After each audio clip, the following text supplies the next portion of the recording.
Hi, it's me, Dr. Prasad Kodil. I'm continuing my classes on coordination chemistry, magnetochemistry, class number 10. In previous class, explained about the introduction, types of magnetic behavior, orbital contribution, spin orbital coupling, spin crossover systems, and in this class, I'm explaining about the magnetic susceptibility and methods to find magnetic susceptibility like Gauss method and Faraday's method, their importance and limitations, along with introducing the concept of diamagnetic correction as well as temperature independent paramagnetism. Magnetic susceptibility, the susceptibility term that is used to define or to identify a state of being influenced by a particular thing, and magnetic susceptibility is the measure of how much a material will be magnetized in an applied magnetic field. So the mathematical expression is given chi is equal to m upon h, where chi is the magnetic susceptibility and m is magnetization and h is the field intensity. Based on the magnetization, it is a measure of magnetism or dipole moment per unit volume. That means we are measuring per volume. Therefore, we can say this mathematical expression it is for volume susceptibility, or we can say chi v is equal to m upon h. There are other two terms related to susceptibility like mass magnetic susceptibility and molar magnetic susceptibility.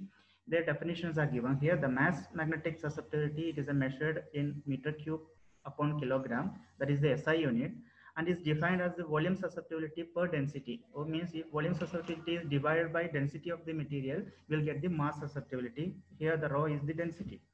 The molar magnetic susceptibility, it is measured in meter cube per mole and it is defined as molar mass times the mass magnetic susceptibility. Or we can say chi molar is equal to molar mass multiplied by mass susceptibility, or m multiplied by xv upon rho.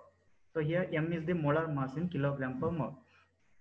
With the help of the magnetic susceptibility, magnetic materials can be classified as paramagnetic, whose value, the magnetic susceptibility value is near to 1 or less than 1, but it is greater than 0. It is a positive value. And for diamagnetic substance, its value is always found to be negative, less than 0.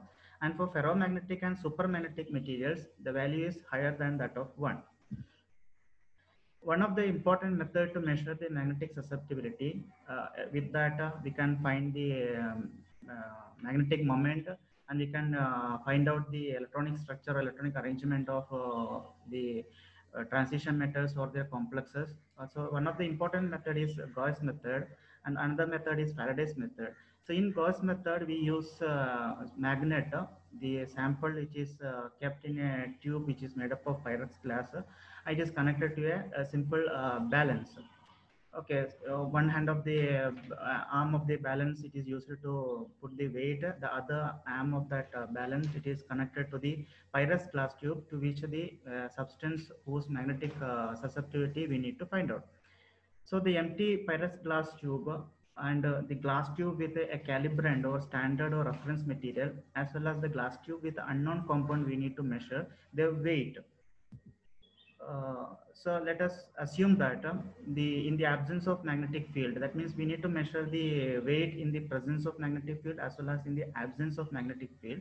In the absence of magnetic field, let the weight of empty tube as A, and in the presence of magnetic field, let the weight of the empty tube as B, and the difference will be B minus A. For a calibrant or reference, what is calibrant and what are the importance of calibrant, that will explain in the coming classes. We use it as a reference material and let its weight in the absence of magnetic field as C, and in the presence of magnetic field its weight is measured as D, and the difference will be D minus C. And for the unknown sample whose magnetic susceptibility we need to find out, its weight also measured in the absence of magnetic field as E and in presence of magnetic field as F, and the difference will be F minus E. So the mass of the standard calibrand, which is taken as ms here, that is actually C minus A. That is the mass of calibrand minus the mass of empty tube. That will be the mass of the standard or calibrand. The mass of unknown compound also we can calculate in the same way. That is E minus A. Therefore, the difference in the mass of standard delta ms, that will be D minus C minus B minus A, and the difference in mass of unknown compound, it will be F minus E minus B minus A. So this is a simple mathematical calculation. So we can find out the values of ms, mu, difference in mass of the standard and difference in mass of the unknown compound. And it is known that the magnetic susceptibility value or volume susceptibility, it is directly proportional to the ratio of difference in mass and the individual or the its own mass. Okay, therefore chi of standard is directly proportional to delta ms upon ms, and chi of unknown compound is directly proportional to delta mu upon mu. Therefore, we can find out the chi value of magnetic susceptibility of unknown compound as chi unknown compound divided by chi standard is equal to delta mu upon mu and delta ms upon ms. From that, unknown compounds magnetic susceptibility will be equal to m standard multiplied by delta mu ms divided by delta ms mu. So this, like this, we can find out the unknown compounds magnetic susceptibility.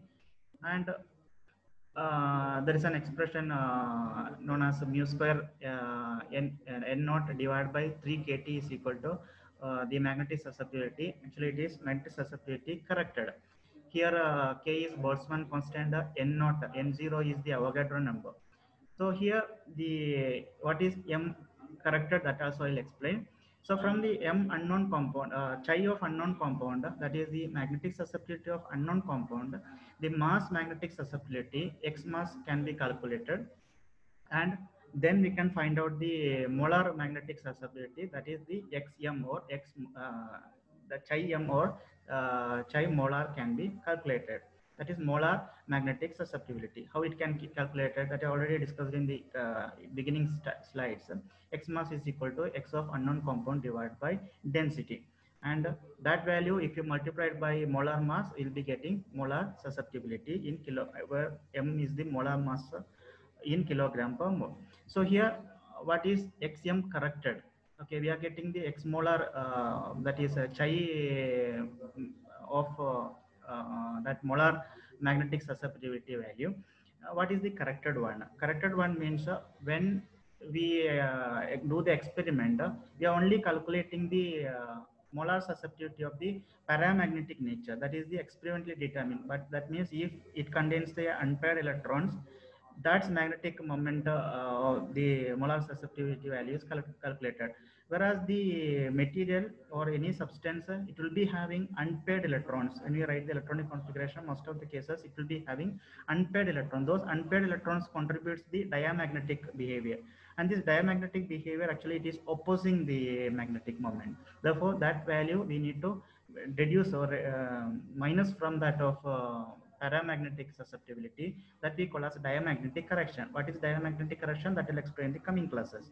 As well as there is a term known as TIP, that is temperature independent paramagnetism, that can be explained with that of say example chromate ion Cr2O4 2-, which is not having any unpaired electron. All electrons are paired, but still, when in presence of magnetic field, some electrons will get excited to higher energy level. Then it becomes a paramagnetic nature. So the contribution of the ground state as well as excited state in the presence of magnetic field, and it is not depending on temperature, only in presence of magnetic field, some value will be there that we need to reduce. Then we get the chi m corrected. So once we get the chi m corrected, then we can find out what is the magnetic moment. Mu is equal to square root of chi m corrected into T multiplied by 3k upon n naught. Now the values of 3k and n naught are constant. Here T is, we are varying at different temperature, we need to find out, and the paramagnetic molar susceptibility we are finding out from the experiment and we are calculating it. Whereas 3k and n naught, they are constant value. Its square root value, that will be 2.828. Therefore mu is equal to 2.828 square root of chi m corrected multiplied by T in square root.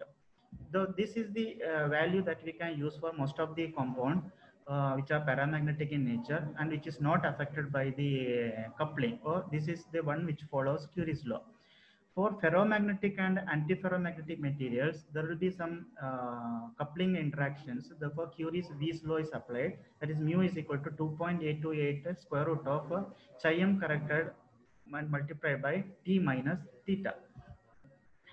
How to find out the mu value and the number of unpaired electrons from Gauss method by using Gauss method. For 3D series elements, you know what are 3D series elements?